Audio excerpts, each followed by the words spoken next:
دین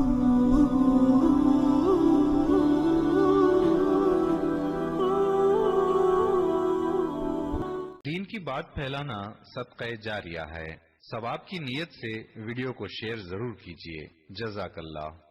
تربیت کا اصول اہل علم نے بتایا ہے کہ 7 سال تک بچے کو سینے سے چمٹا کے رکھو۔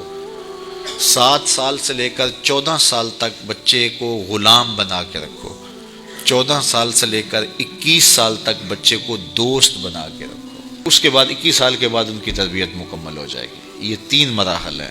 پہلے 7 سال گود میں اٹھا کے رکھو، اور آج بھی بعض جگہ پہ، یہاں جاپان کے اندر اب انہوں نے اجازت دیا کہ 7 کے 8 سال کے بعد بچہ سکول جائے گا۔ پہلے 10 سال تک غالباً ان کا تھا، 10 سال تک وہ سکول نہیں جانے دیتے تھے بچے کو، کہ ماں ہی تربیت کرے۔ سب سے بہتر تربیت کی درس گاہ، آماج گاہ یہی ہے ماں کی آغوش۔ تو یہ جو 3 ساڑھے 3 سال کے بچوں کو ہم ماں اپنے سے دور کرنے کی کوشش کرتی ہے، نہیں، 7 سال بچے کو سینے سے چمٹا کے رکھے اور زیادہ وقت ماں دے، اور عمل سے سیکھتا ہے۔ اس لیے جب کوئی ماں باپ بن جائے تو اپنی عادتیں پرانی چھوڑ دیں اور اچھی عادتیں اختیار کرے، تاکہ وہ عادتیں اولاد کے اندر منتقل ہوں۔ الوالد سر لابیہ، عمومی قاعدہ یہ ہے کہ والدین کا عکس ہوتی ہے اولاد، والدین کا راز ہوتی ہے اولاد۔ بہت سارے لوگ آتے ہیں ہمارے پاس، جناب یہ ہمارے بچوں کو کوئی تعویذ دے دو، کوئی ان کے لیے دم کر دو، ان کو اپنا مرید بنا لو، ان کو اپنے پاس رکھ لو، ان کو اپنی صحبت میں رکھو، یہ نماز بھی نہیں پڑھتا، چلو ہم نہیں پڑھتے تو یہ تو پڑھے۔ تو میں کہتا ہوں جب آپ نہیں پڑھتے تو یہ کیوں پڑھے؟ یہ کیسے؟ یہ اصول یہ ہے کہ آپ کریں گے تو یہ کرے گا، لیکن آپ کہتے ہیں کہ ہم نہیں کرتے یہ تو کرے۔ ایک چور بھی چاہتا ہے کہ میرا بیٹا ولی ہو۔ جس طرح آپ ماحول فراہم کریں گے اس طرح کا جو ہے وہ عکس آپ کا اولاد ہوگی۔ حضور نے فرمایا ہر پیدا ہونے والا بچہ فطرت اسلام پہ پیدا ہوتا ہے، فطرت سلیمہ پہ پیدا ہوتا ہے۔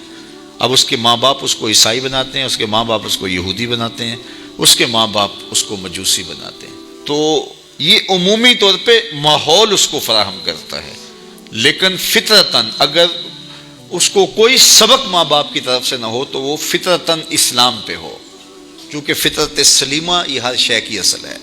ہر انسان پیدا ہوتا ہے تو فطرت سلیمہ میں پیدا ہوتا ہے۔ تو اچھے والدین اچھی تربیت کی ضمانت ہے۔ تو جب کوئی کسی شخص کی شادی ہو جائے تو شادی سے ویسے بھی دین کی تکمیل ہو جاتی ہے، تو پھر اپنی عادات کو بھی بہتر کرے، اور تاکہ آنے والی اولاد نے اس کے عمل سے سیکھنا ہے، اس کے رویے سے سیکھنا ہے، اس کے طرز زندگی سے سیکھنا ہے۔ تو ہمارا سب سے قیمتی سرمایہ ہماری اولاد ہے۔ بعض اوقات ہم جو ہے وہ سارا دن اپنے کاروبار کو دیتے ہیں، دیگر امور میں دیتے ہیں، اولاد کو وقت نہیں دیتے۔ تو اولاد کو وقت چاہیے ہوتا ہے، اور اولاد کو وقت دینا چاہیے، اور اولاد کو وقت دینے سے ان کی اچھی تربیت ہوگی۔ وہ آپ کے پاس بیٹھے اٹھیں گے، آپ کی باتیں سنیں گے، آپ کے عمل دیکھیں گے، آپ کے رویے دیکھیں گے، تو پھر ان کے اندر اس کا عکس پیدا ہوگا۔ آپ کی روایات ان کے اندر منتقل ہوں گی، آپ کی عادات ان کے اندر منتقل ہوں گی، آپ کے اخلاق ان کے اندر منتقل ہوں گے۔ لیکن اگر آپ ان کو وقت نہیں دیں گے تو یہ سب کچھ ان کے اندر منتقل نہیں ہو سکے گا۔ اور دوسری بات یہ کہ والدین کے اپنے اطوار کیا ہیں، اپنے اخلاق کیا ہیں، اپنی اقدار کیا ہیں۔ اگر وہ صالح ہیں تو صالح منتقل ہوں گی، اگر وہ صالح نہیں ہیں تو پھر جو ان کی عادات ہیں وہ ان کے اندر منتقل ہو پائیں گی۔ تو اس لیے ہمیں اولاد کی تربیت کرنے کے لیے سب سے پہلے اپنا جائزہ لینا ہوگا، اور پھر اس کو اولاد میں منتقل کرنا ہوگا۔ یہ کوئی ایسی گولی نہیں ہے کہ جو ہم خود نہ کھائیں اور ان کو کھلا دیں اور ان کو شفا ہو جائے۔ یہ گولی ہمیں خود بھی کھانی پڑے گی، پھر ان کو کھلانی پڑے گی۔ تو اس لیے قرآن نے کہا قوا انفسکم واہلیکم نارا وقودھا الناس والحجارہ، اپنے آپ کو اور اپنی اولاد کو، اپنے اہل و عیال کو جہنم کی آگ سے بچا لو، جس کا ایندھن انسان اور پتھر ہیں۔ اپنے عمل اتنے خوبصورت بناؤ، اپنے رویے اتنے پاکیزہ کر لو، اپنا انداز اتنا خوبصورت بنا لو کہ تمہارے رویے اور تمہارا انداز تمہاری نسلوں میں منتقل ہو، اور وہ بھی جہنم کی آگ سے بچ جائیں اور تم بھی جہنم کی آگ سے بچ جاؤ۔ لیکن اگر تمہارے رویے خوبصورت نہ ہوئے، عمل خوبصورت نہ ہوا، تو وہ اور تم جہنم کا ایندھن بن سکتے ہو۔